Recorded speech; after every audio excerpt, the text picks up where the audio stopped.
Dizem que nada se cria, tudo se copia, e apesar de achar que existe um abismo entre cópia e inspiração, você ficaria surpreso se eu falasse que autores que tanto admiramos, desde Kishimoto a Kubo, Oda, Togashi e até o Araki, só existem por causa de uma única pessoa, e sem ele o mangá nem existiria. Mas quem é esse cara?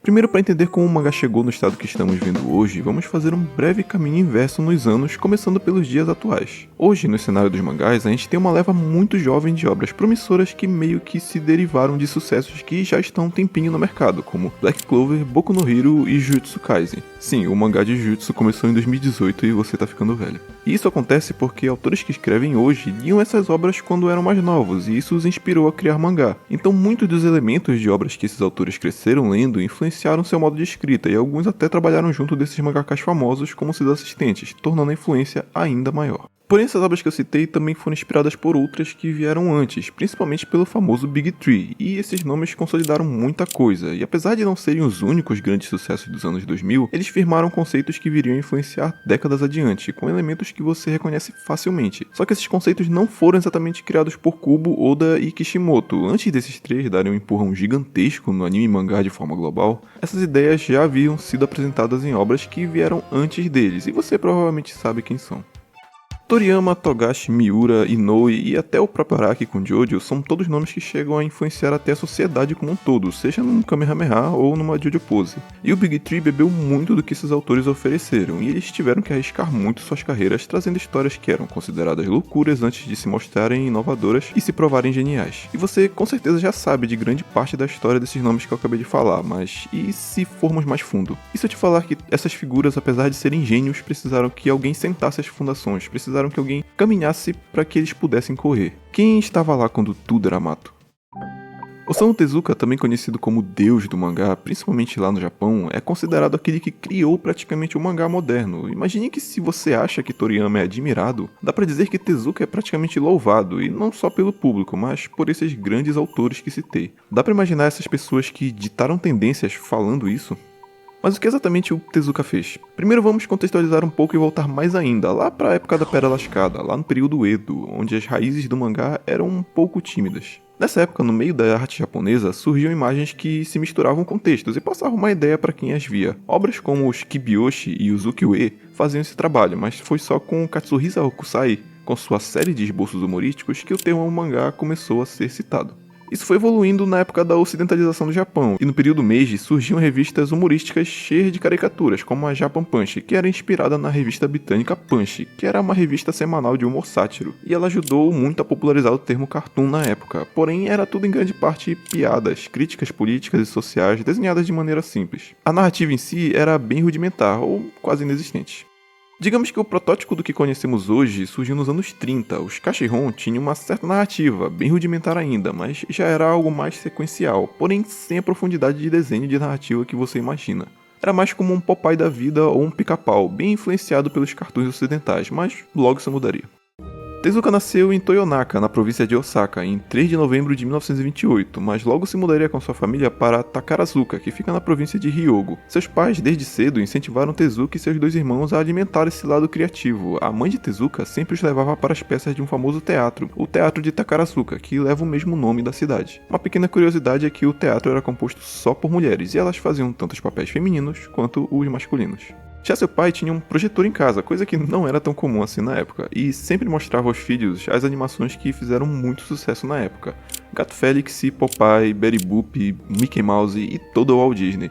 Tezuka chegou a dizer que assistiu o filme do Bambi mais de 80 vezes. Isso deve ter influenciado um pouquinho o pensamento criativo do autor, não acha? Tezuka sempre foi talentoso e desenhava desde criança, com isso chegando até a afetar seu lado social com os amigos da escola. Sua adolescência foi pacífica, mas foi brevemente interrompida quando ele foi convocado para as fábricas para ajudar no final da Segunda Guerra. Tezuka, ao terminar o ensino médio, não sabia exatamente qual carreira seguir. Ele queria ir atrás do desenho, mas fazer medicina era algo meio que de família, então ele só decidiu fazer os dois. Foi só na década de 40, estudando medicina e fazendo trabalhos menores para jornais, que a carreira de Osamu Tezuka começou a decolar e transformou os quadrinhos estáticos em cinema. Ao invés de apenas passar uma ideia para o leitor, Tezuka queria contar uma história, queria tecer uma narrativa. Influenciado principalmente pelo cinema ocidental, como deu pra perceber, mesmo tendo sido rejeitado por uma editora ou outra, seus trabalhos foram publicados e logo se tornaram um sucesso, e a sua carreira disparou. Tezuka queria colocar qualidade nos seus trabalhos, muito acima do que era comum para a época. Afinal, o mangá não foi inventado por Tezuka, mas quem deu a qualidade que nós conhecemos hoje em dia e transformou isso numa arte de fato, do jeito que nós conhecemos hoje em dia, foi Tezuka. Tezuka desenhou vários sucessos ao longo da sua carreira e foi autor de algumas obras como Metrópolis, Fênix e o seu trabalho mais conhecido por aqui, Astro Boy, e mais centenas de outros trabalhos. E apesar de você talvez não ter lido ou nem conhecer as obras dele, essas foram praticamente uma inovação e revolução no modo como se escrevia mangá, influenciando padrões estéticos e narrativos de várias gerações. Se temos personagens farmando aura hoje em dia, agradeça a esse homem.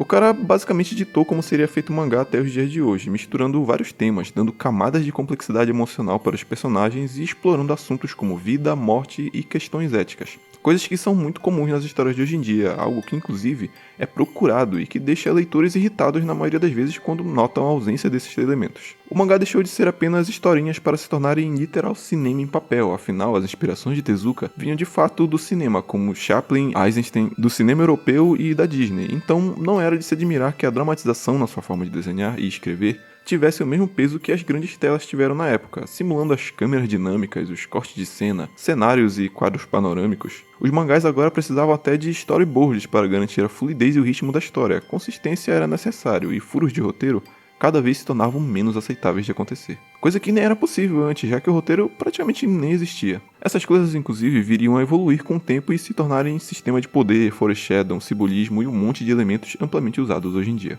E até coisas como quadrinização e disposição de páginas e extravagância nas ações e expressões, e esses quadros épicos que geralmente você vê em páginas duplas, foram meio que consolidadas por ele, com o personagem tendo suas poses características, e sim, poses e extravagância. A Jojo Poses com certeza tem uma parcela de influência sobre a forma como o deus do mangá contava suas histórias.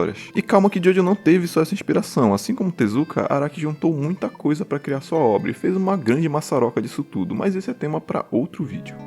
Araki, além de ser um grande apreciador e fã de Tezuka, tem uma grande conexão com ele. Inclusive, a primeira aparição para o grande público do autor de Jojo foi em 81, quando Araki ganhou o segundo lugar no Tezuka Awards, com seu one-shot Poker Under Arms. O prêmio Tezuka, que é visto com muito respeito, mostra como o povo de lá da terra do mangá tem um carinho muito grande por quem meio que criou o que é conhecido como mangá hoje em dia. Inclusive, uma semelhança entre os dois autores é que somente esses dois mangakas foram chamados para fazer uma exibição pessoal da sua obra no Centro Nacional de Arte de Tóquio, que é basicamente o maior museu do Japão, pra você ver como os caras são figuras respeitadas. O Tezuka Awards, inclusive, continua vivo até hoje, e se divide em duas coisas bem parecidas, o Prêmio Tezuka e o Prêmio Cultural Osamu Tezuka. Não vou alongar aqui, mas entre eles, obras como Monster, Vagabond, Berserk e Pluto são apenas alguns dos nomes que recebem essa honra. No comitê de seleção ao longo dos anos, além, claro, do próprio Tezuka, tivemos pequenos nomes como Akira Toriyama, Masashi Kishimoto, Eiichiro Oda, Takehiko Inoue e mais uma porrada de gente que com certeza dá uma certa autenticidade pro prêmio. E mesmo com Araki há uns anos atrás não sendo o gigante que ele é hoje, autores que já faziam sucesso antes dele, como a tão renomada Rumiko Takahashi, que até 2013 era a mangaka com mais obras vendidas da história, escritora de sucessos que foram febre tanto no Japão quanto no mundo inteiro, como Hama Meio e Inuyasha, são pessoas que abertamente foram influenciadas pelo autor. Até Maurício de Souza foi um grande amigo e foi influenciado de certa forma por Tezuka. Em vários pontos podemos notar semelhanças no trabalho dos dois, e eles inclusive eram grandes amigos. Inclusive, Turma da Mônica foi um dos poucos, se não a única obra externa que recebeu permissão para usar os personagens de Tezuka em suas histórias. A influência de também escrever histórias longas vem de Tezuka, sair de histórias que eram contadas em uma única página para histórias que tinham vários quadros, vários capítulos e podiam ser lidas como romances literários, praticamente, revirou a indústria do avesso. Mesmo os mangás mais curtos, que hoje em dia duram 2 ou 3 anos, eram algo inconcebível antes, e hoje em dia temos obras que duram mais de 3 décadas e ainda nem contaram tudo que seus mundos e world buildings têm para mostrar. Nos seus anos de sucesso, Tezuka não revirou só a indústria do mangá, mas a animação também. Na época, a Toei Animation, sim, a mesma Toei que faz One Piece nos dias atuais, já teve que lidar com Tezuka abrindo seu próprio estúdio e dando trabalho pra eles. Isso em grande parte acontecendo porque a Toei animou um dos seus trabalhos, Boku no Son Goku, e o cara pensou, e se eu abrisse um estúdio de anime? Então rolou algumas intrigas entre Tezuka e a Toei e acabou que o cara foi simplesmente lá e abriu um estúdio e fez um dos maiores sucessos da indústria com seu trabalho Astro Boy, sendo uma das primeiras animações japonesas com dublagem em inglês, basicamente deixando a Toei passando fome. Mas não para por aí, suas influências na narrativa se estenderam e firmaram raízes até os dias de hoje. Se o padrão hoje em dia é escrever histórias longas, afinal você se afeiçoa aos personagens e todo o ecossistema que uma história que você ama traz, isso te deixa curioso, você quer saber mais sobre a história, não só do protagonista, mas do misticismo daquele mundo. Você se emociona, sente raiva e felicidade conforme lê, e basicamente é esse tempo que você passa com a história, seja acompanhando ao longo dos anos, ou lendo 200 capítulos em um dia, que fazem com que você se apegue e sinta essa sensação calorosa que faz você continuar lendo. Podemos ver isso ao longo dos anos, com crianças que ficaram adultas enquanto acompanhavam One Piece, por exemplo, ou obras menores, como Shingeki, One Punch Man e até um Boku no Hero da vida. Isso influenciou autores, a indústria e Araki a continuar a escrever a mesma história por décadas, e apesar de já ter tido a chance de mudar a sua história completamente, afinal sabemos que Jojo já terminou uma vez e teve várias mudanças, Araki ainda assim continuou a escrever a mesma história após essas oportunidades, mostrando o quanto toda essa influência moldou a forma como o autor pensa até hoje sobre como deve escrever a sua obra. Não acredita que gente tão importante considera esse cara uma lenda? Em um dos seus talk shows que o Araki frequentemente visita, além de falar várias coisas sobre sua obra e vida, ele disse que acredita que Osamu Tezuka podia desenhar qualquer coisa. Sim, com essas palavras, um dos autores de mangá mais influentes dos últimos tempos acredita fielmente até hoje, mesmo com o nível técnico que ele possui, que Osamu Tezuka podia desenhar o que quisesse, podia fazer o que quisesse. E ainda assim disse que queria pedir desculpas a ele, mas não falou o motivo, provavelmente por ser algo pessoal. O respeito e admiração entre essas pessoas é algo que vai muito além da inspiração, é algo até que vem de uma conexão emocional mesmo. Afinal, personalidades como Tezuka ditaram a forma como pessoas como Araki, Toriyama e tantos outros viveram suas vidas inteiras, e isso se intensifica muito em autores de mangá, já que basicamente eles vivem inteiramente para o seu trabalho. O mangá e suas histórias são suas vidas, com isso se intensificando mais ainda para autores que têm a obra de uma vida inteira, como o Araki. Imagine só você viver desde a sua infância admiração, motivando seus anos de vida, se inspirando em uma pessoa, crescendo e aprendendo algo e fazendo só isso a vida inteira. Osamu Tezuka morreu em 1989 devido a um câncer no estômago e suas últimas palavras: por favor, me deixem trabalhar.